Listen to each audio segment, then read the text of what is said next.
Okay, so it's Wednesday, and today is the 27th of August. Here we go. Astrology time, Shane here. Wednesday, the moon is going to be void, of course, in Libra all day long. Yep, waiting for the cheers, right? What the fizzles. Pay very close attention to energetic swells today.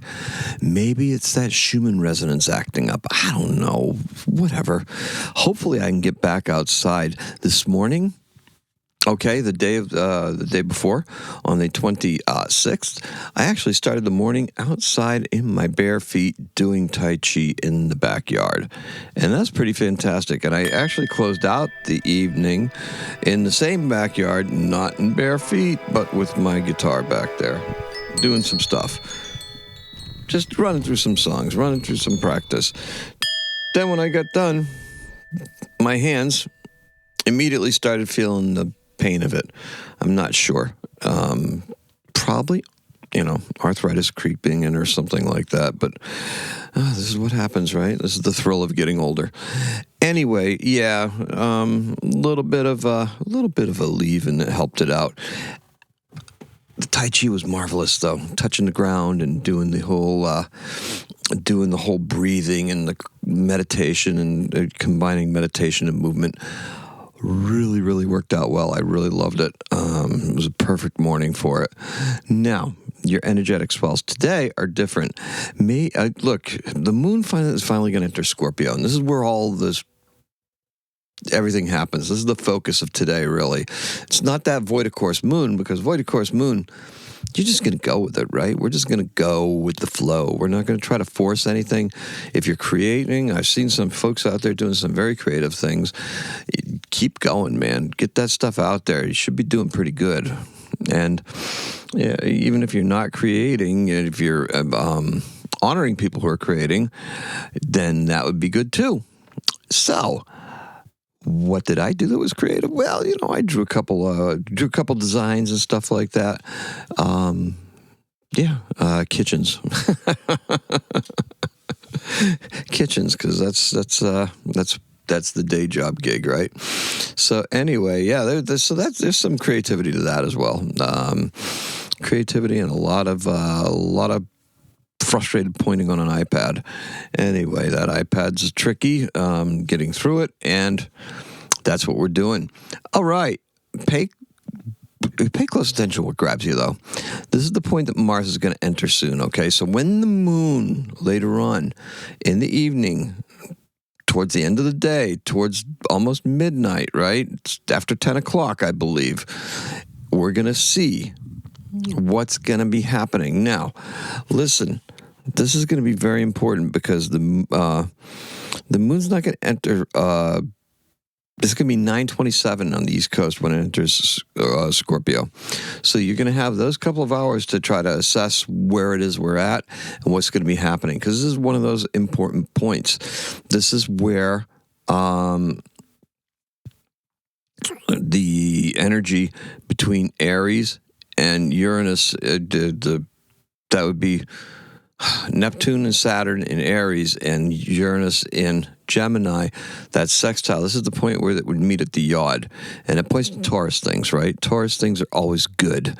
Taurus things are great. And the Scorpio thing is just like, oh, what are we going to get? Where is it at? What do we do? What are we doing?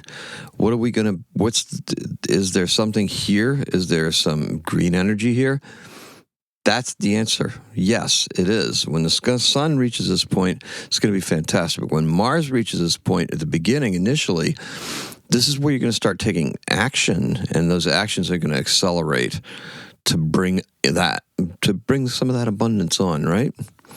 Okay, so when we find ourselves in that position later on, do the work. Make the connection. Find the treasure, right?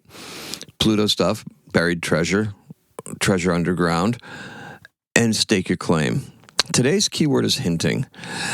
Okay, so void of course moon, I know not too many people are fond of it, so our color is red velvet. Like those little ropes or something like that. The exactitude of these things and how we've been experiencing them is both exhilarating and frustrating at the same time, right? Yeah, you can feel it. You can feel like, oh man, that energy is just not coming soon enough. And there's so many things that we have to work through and get through. And our minds are trying to grab everything because it's Virgo season. So you're just starting to really latch onto some details and stuff like that. As kids are starting school, buses are out. You got to change your work schedule around a little bit because if you're driving, well, everybody's going to be on the road. The school buses are going to be on the road. You're either going to be leaving earlier or later, depending on whether you have little ones that are waiting for said buses. So, listen, the connections that we're making, however, during this time of all those gyrations and trying to get things going are almost mystical. So how is that possible? Simply put, the North and South Node are symbiotically uniting Pisces and Virgo, right along that axis, because that's the equator, right? That's where the moon and the sun are converging on the points on the equator. That's how the eclipses happen. We're coming up to an eclipse period. It's the South Nodal eclipse. This is where we shed. This is where we're giving up some stuff. This is where we're getting ready to move into newer ground. What kind of newer ground are we moving into? Pisces ground, 12th house ground, right? This is the stuff where we give away the transformation. It's very spiritual, and that's what's happening. We are seeing spirituality rising around us, both traditional and non-traditional. Okay, this is certainly something that's not traditional, but it is deeply spiritual. I care about these things. I care about these things at a higher level, and I care about them for you at a higher level. And astrology falls into that non-traditional category, just like I just made a case for. So think about this. This is not the time to shout this from the rooftop, however. This is going to frustrate Venus and Leo, because Venus and Leo is like, I'm loving this right now. This is fantastic. I mean, everybody needs to know that I was out in my backyard doing Tai Chi, meditating consciously in my boxer shorts with bare feet. Right? No, you don't need to know that. But I just said it anyway. Venus instead will be using is best off to use some soft power here. Use the convincing stuff. Hey, let's make friends, right? But you're going to make friends my way. Venus is about that expression of artistic things that we're experiencing right now that we're really tapping into, but it's also doing it for art, for money, for comfort, right? For Venus comfort things. This is what we got to be doing, because this is how the flow is going. We're trying to follow the flow. Be like water, follow the flow, right? We got to go with the flow. Now, the coming squares between Mars and Pluto, those are coming up. They should concern everybody. Okay, Pluto's. Perhaps we can finally get Pluto off his butt and start doing the regime change things that need to happen. So the plurality, the power passes. Political power passes to the plurality, passes to the people, with Pluto in Aquarius, in accordance with, like the Enlightenment, the Revolution, the French Revolution, the tail end of the American Revolution. The last time that Pluto was in this spot in Aquarius, the Great Enlightenment, that actually fueled that. Now, I don't know if TikTok dance videos will fuel the next great political reawakening, but one can only hope so, right? Maybe the astrology videos, right? Hey, there's an idea. Maybe some of you are actually working on that. Maybe you're inspired to go work on something like that. So, this is what we're talking about. Let's get some lasting change going here. Pluto square Mars? Yeah, that's a firestorm. It's going to be uncomfortable. Let's just do it. The energy's off the charts once the moon enters Scorpio. And new ground. That's a theme that was in there, because if you recall, we have Haumea buried in Scorpio. She's moving through it, right? Haumea's there. We have Vesta there. We have Juno there, and we're going to have the moon there. So we're going to have the moon, and then Mars is going to be coming up to all that point. And I believe Black Moon Lilith is there too. So we're talking about some wild desires. We're talking about some female empowerment, and we're also talking about covering some new ground. I like that.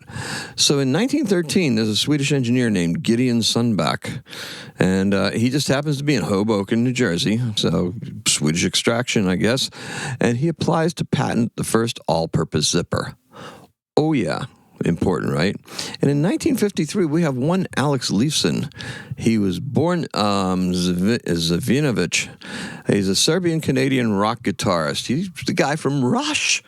Of course, Alex, and he's born in Fernie in British Columbia, and that's all we got. It looks like North Fernie, maybe.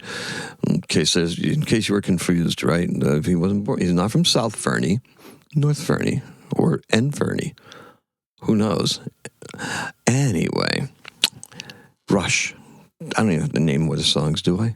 Okay, that's all we have for you. Happy birthday, Alex. And thank you so much. Appreciate everybody listening. Thank you so much. Appreciate and love every single one of you. Let's see. Our color, to recap, is red velvet. And the key word is hinting. What are we hinting towards? I'm hinting towards a lot of stuff. Void, of course, moon. I'm going to ramble, right? Absolutely. Today's a 4. Happy astrocatting.